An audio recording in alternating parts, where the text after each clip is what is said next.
નમસ્કાર, આપ જોઈ રહ્યા છો ગુજરાત ન્યૂઝ 86। વધુને વધુ સમાચાર મેળવવા માટે આપ અમારી ચેનલને લાઇક કરો, શેર કરો અને સબસ્ક્રાઇબ કરો।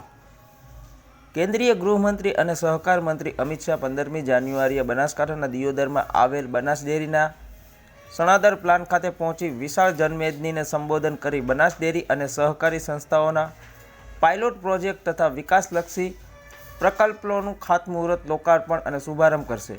15મી જાન્યુઆરીએ દેશના ગૃહમંત્રી અમિતભાઈ શાહ દિયોદરની બનાસ ડેરીના સંકુલમાં આવશે, જ્યાં તેમના હસ્તે વિવિધ પ્રકલ્પોનું ખાતમુહૂર્ત, લોકાર્પણ અને શુભારંભ કરાશે।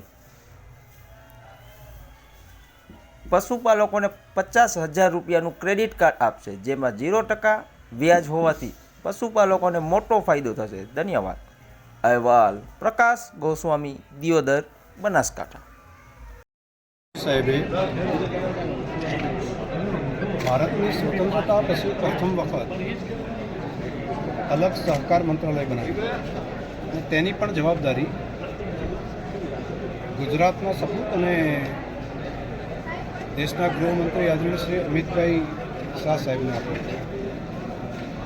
સહકારિતામાં જે પ્રમાણે દેશભરની અંદર બદલાવ આવી રહ્યો છે તે પ્રમાણે તમામ સહકારી સંસ્થાઓ એકબીજાને પૂરક થાય અને બેન્કિંગ માળખું પણ એક જ જગ્યાએથી થાય। દેશના નાણાં દેશની અંદર જ રહે, લોકોના પૈસા લોકો સુધી જાય, એ ધ્યેય સાથે સહકારથી સમૃદ્ધિનું શરૂઆત માટે 2 ડિસ્ટ્રિક્ટ મોડલ તરીકે લીધા હતા, બનાસ અને પંચમહાલ। અને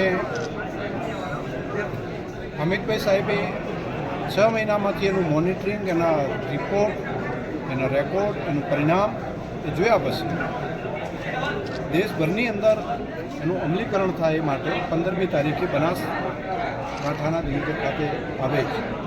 આ સહકારની અંદર ખૂબ મોટી ક્રાંતિ હું માનું છું કે બધી સંસ્થાઓનું કોર્ડિનેશન, ઇકોનોમિકલ અને સહકારનો ભાવ જ છે એકબીજાને સહકાર આપવાનો, એ સાચા અર્થની અંદર સાર્થક થશે। એ સિવાય પણ દેશી નસ્લની ગાય ભેંસનું સંવર્ધન થાય એ માટેનું દેશનું મોટું સેન્ટર એ બનાસ ડેરી બનાસની અંદર બનાવવા જઈ રહી છે, તેનું પણ ખાતમુહૂર્ત થશે।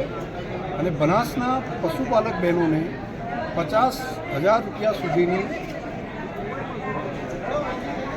ક્રેડિટ કાર્ડ 0% વ્યાજથી આપવા માટેનું કામ એ પણ દેશના સહકારિતા મંત્રીશ્રીના આગેવાનીની અંદર થવાનું છે।